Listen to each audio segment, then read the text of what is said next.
Halo sahabat SE, setelah mengetahui pentingnya kegiatan pemutakhiran, dalam video kali ini, kita akan mempelajari konsep seseorang berusaha atau tidak berusaha dan bagaimana pencatatan suatu usaha.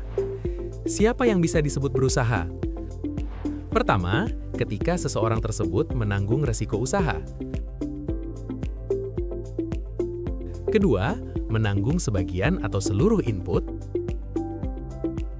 Ketiga, memproduksi output barang maupun jasa untuk dijual maupun dikonsumsi sendiri. Keempat, melakukan kegiatan pemasaran seluruh atau sebagian barang dan jasa yang dihasilkan. Jadi, seseorang dianggap berusaha jika memenuhi keempat poin tersebut. Berbeda dengan buruh, karena buruh bekerja pada orang lain dan hanya menerima upah atau gaji tanpa menanggung modal dan resiko usaha, mereka tidak dikategorikan sebagai orang yang berusaha.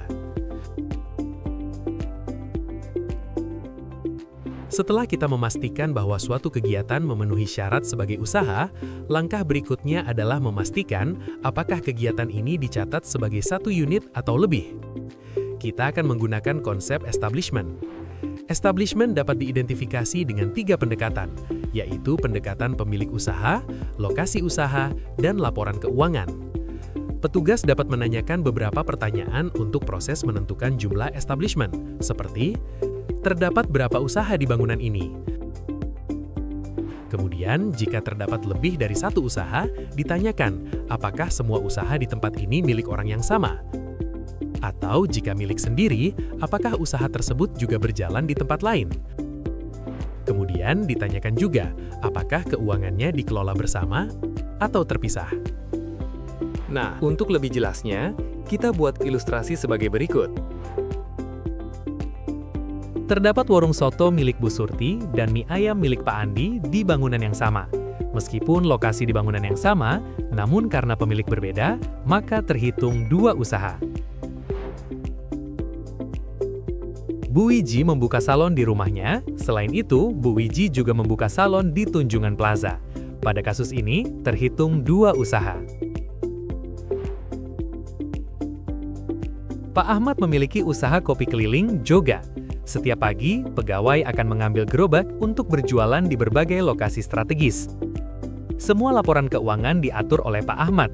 Pada kasus ini, jumlah usaha terhitung 1 usaha. Pak Deden memproduksi tempe di rumah, lalu menjual tempe produksi sendiri tersebut di los pasar.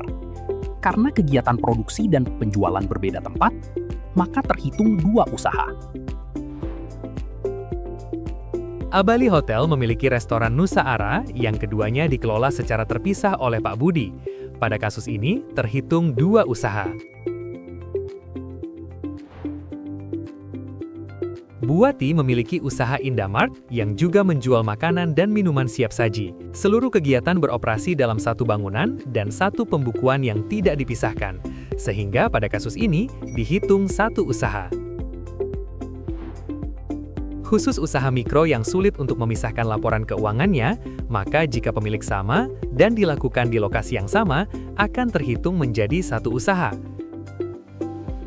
Pak Sani saat pagi berjualan nasi uduk, sedangkan malam hari berjualan kopi. Seluruh kegiatan dilakukan di bangunan yang sama, dan laporan keuangannya tidak terpisah. Pada kasus ini, jumlah usaha terhitung 1 usaha. Khusus untuk kegiatan reparasi mobil dan motor, pengoperasian mesin fotokopi, salon atau aktivitas penataan dan pemangkasan rambut dan klinik kecantikan, minimarket atau swalayan dan department store, pengelolaan fasilitas karaoke, maka penentuan kegiatan utama berdasarkan nature usaha atau izin usaha. Sekian pembelajaran konsep definisi usaha kali ini. Sampai jumpa di pembelajaran berikutnya.